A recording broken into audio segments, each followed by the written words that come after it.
Dua Lipa. Oh my God, she's tweaking. Dua Lipa is not my queen in the same way that Amy is.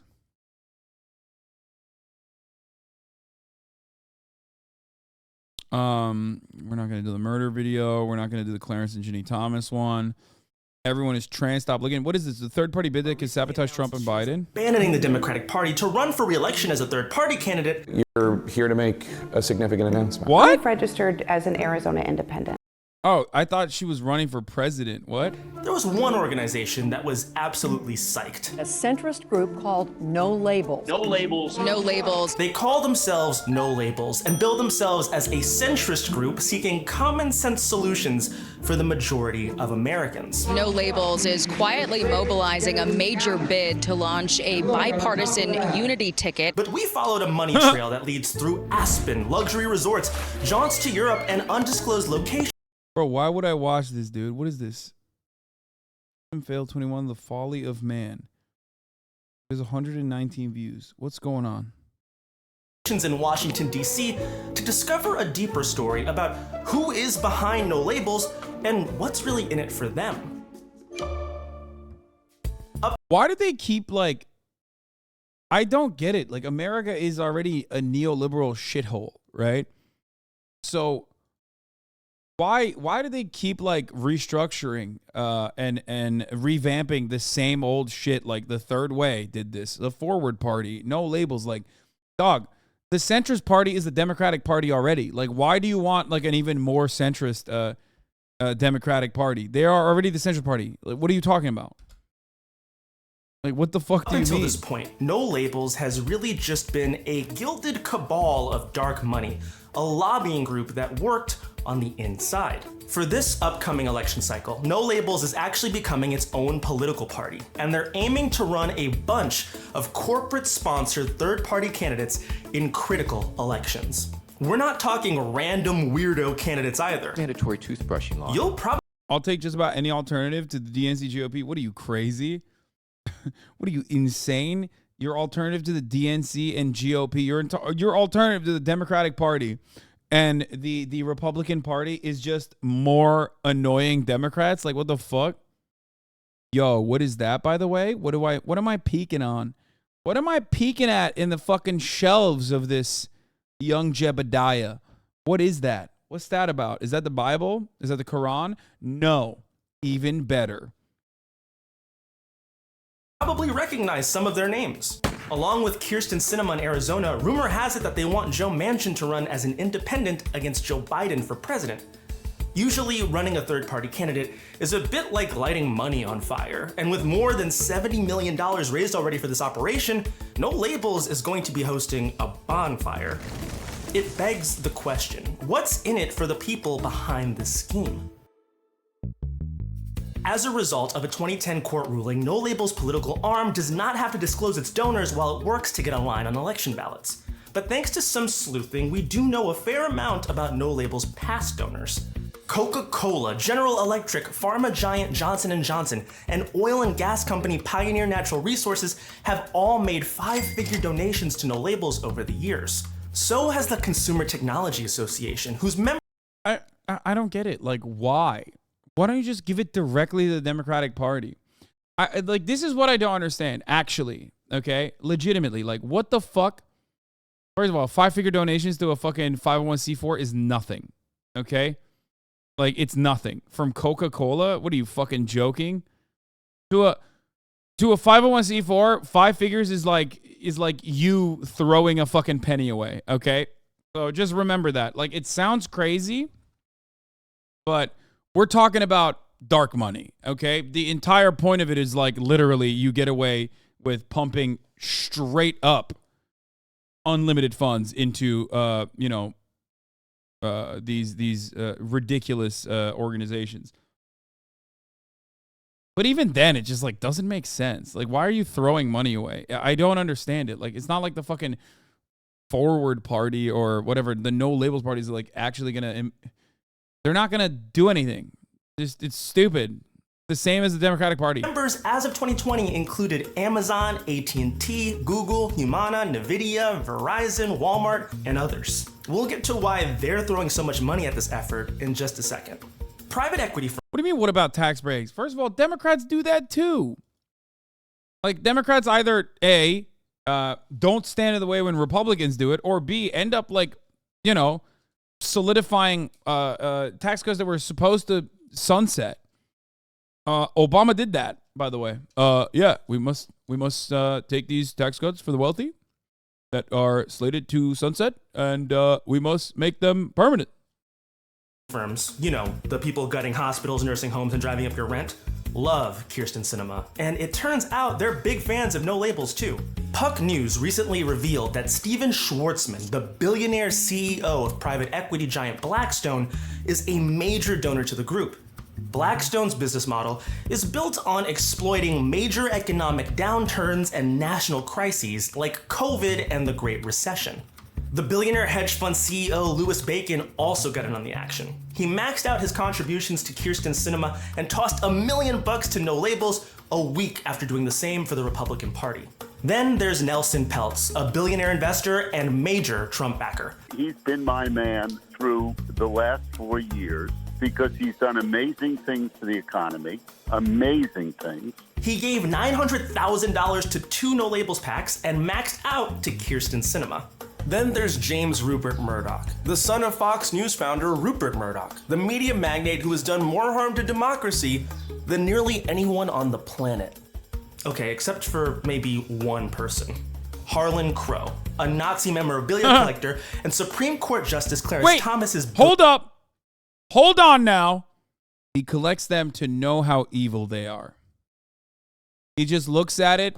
He's the guy reading Mein Kampf, but reading it in the most disapproving way possible, so everybody knows. He's like, he's doing this. I hate this. Finger wagging in between turning the page. Pure evil in my hands. That is one of the funniest, dude. That I will never forget that line. It's so fucking good. I kind of want to watch it again. I have to play it. We have to play it. We have to play the pure evil in my hands. We have to play it.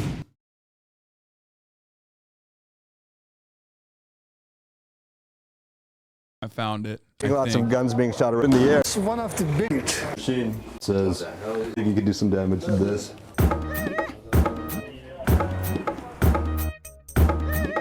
Wait, where is it? Oh. Wait, what? They cut it. 50. Get it right, you put it in. Oh my god, they cut it! We were wondering. Okay. All right. The one on YouTube has it. Fuck. No, I didn't skip it. I'm pretty sure he literally cut it. It's time to go gun shopping. Here's an Italian machine.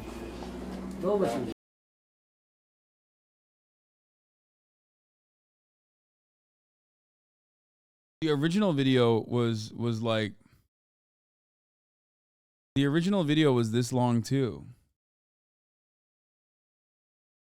Gavin McInnes cut it out. He was like, no, man, it's not evil, actually.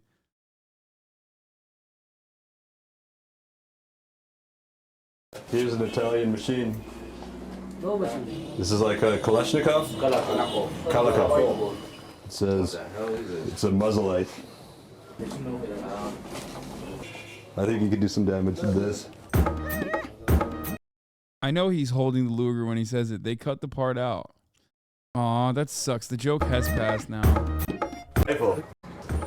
German. World War II. Nazi gun. Pure evil in my hand. Okay, they added music onto it. That's why it's not. It doesn't hit as hard. Nazi gun. Pure evil in my hand.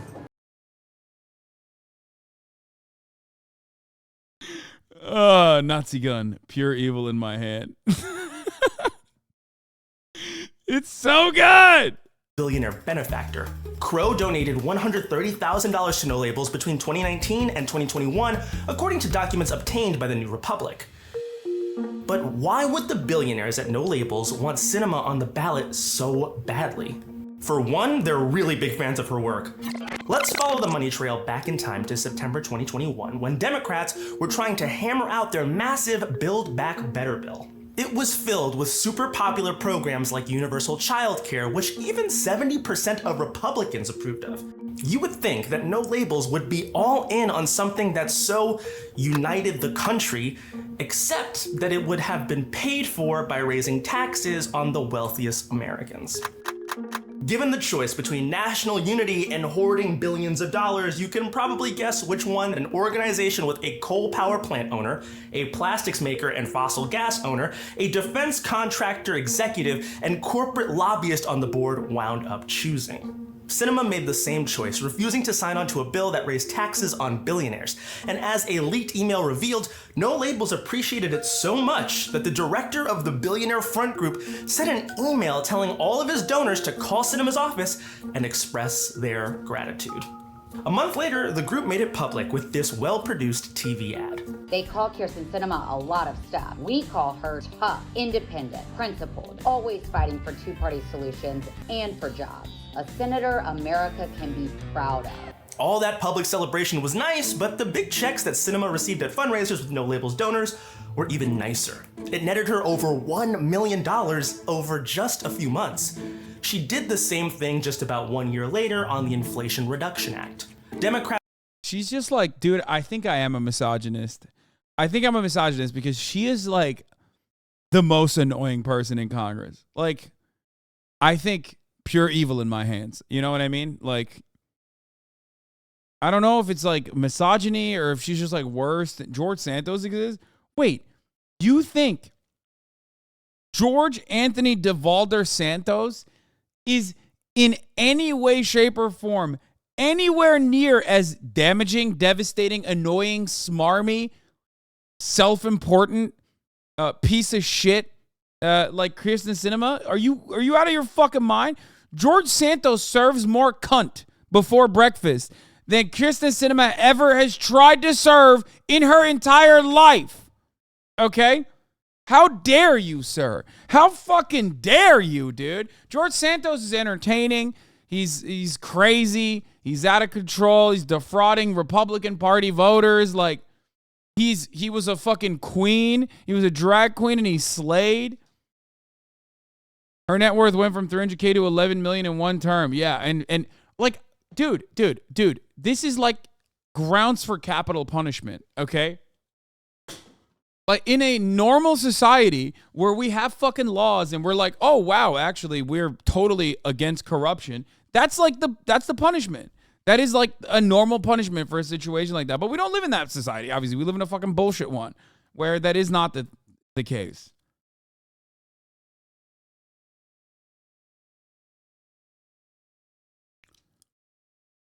Democrats met incessantly with her, hoping to raise taxes on the wealthy, but the closed-door meetings with billionaires were much a society where it would be capital punishment. No Labels donors were especially generous. Sinema.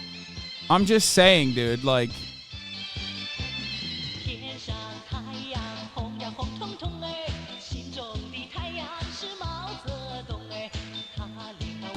It's just crazy, man.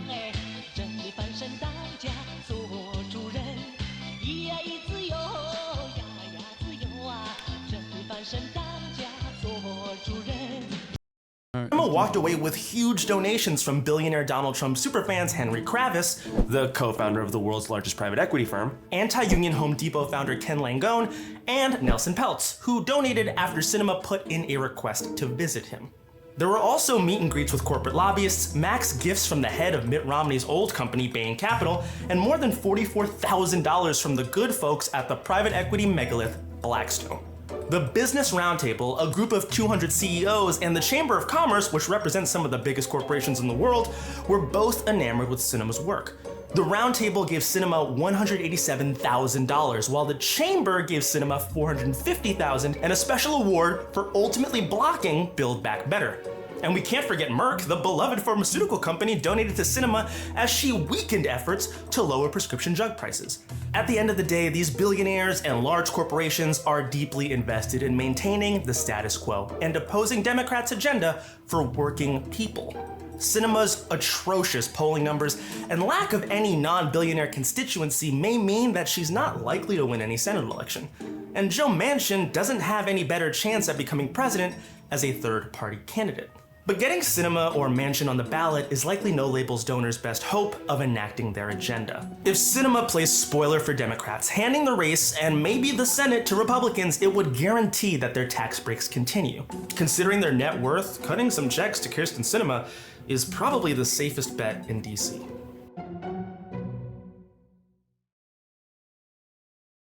I think it's funny because, like, there is no, I don't know what to say about this because, like, you know, no disrespect for the More Perfect Union guys. Obviously, I love them. You know, great video overall. But, like Kyrsten Sinema already got the bag and she did what she was supposed to do. It's over now. Like, she didn't want a long career. In my opinion, she cast aside. She left behind a lot of money that she could have made over a much longer history in Congress. And in a way, I think she just went for short-term profits. But I don't really know. I mean, she's 100% going to the private sector, though. I think about this a lot. I was showering the other day, and I was literally, I don't know why I was thinking about this, but I was like, why would anyone hire Kyrsten Sinema now when she is so toxic? And are Democrats and Republicans so fucking stupid that they would let her into the halls of Congress to engage in any kind of lobbying? Because, like, that kind of access that you are paying for, and you pay a lot of money for that kind of access, for the record, you're paying for that kind of access because, like, people like to be around you. People think you're cool. You know, people respect your the amount of time you've put in Congress, and that's how you get the inside scoop on a lot of things, or you can, like, put a bill in front of a fucking congressperson. Yeah, to lobby, you need to have friends there. I don't think Kyrsten Sinema has spent enough time in Congress to even develop that relationship, and she certainly does not have friends there. Or if she does, for the record, if the Democratic Party will allow her back in to the halls of Congress, they also deserve much, much worse penalties, in my opinion, because, like, she sold them out. She sold the Republicans out in such a the Democrats out in such a dramatic capacity. Like, they gave her a once-in-a-lifetime opportunity to be a superstar in the Democratic Party. It blows my fucking mind. Like, what she did is basically a much larger version of what that dumbass psycho in North Carolina did. You know what I'm talking about? What was her name? The lady who, like, switched parties in North Carolina. I'm forgetting her name now because she's irrelevant. She's a fucking stupid piece of shit. But, like, that's what Kyrsten Sinema basically did. Trisha Cotham, thank you. That's what Kyrsten Sinema did in Arizona, and it had national implications. Like, it's crazy. I don't know how to... Like, I don't know how anybody ever allows her back into the Congress. Quite literally committed political suicide for the bag after being propped up for an incredible amount of opportunity within the Democratic Party. No green senator ever gets an opportunity like that. You think they let first-term senators... dictate a bipartisan, like, massive infrastructure and budget bill? Are you fucking crazy? You think they let first-term senators sit with, like, lifelong politicians? Like, from where I'm standing, I don't give a fuck about any of this shit, right? But they do. This is all they care about. They're like academics in the sense that they care about the symbolism of this kind of thing. You know what I mean? It's all they have. So the fact that the Democrats gave her that opportunity was insane.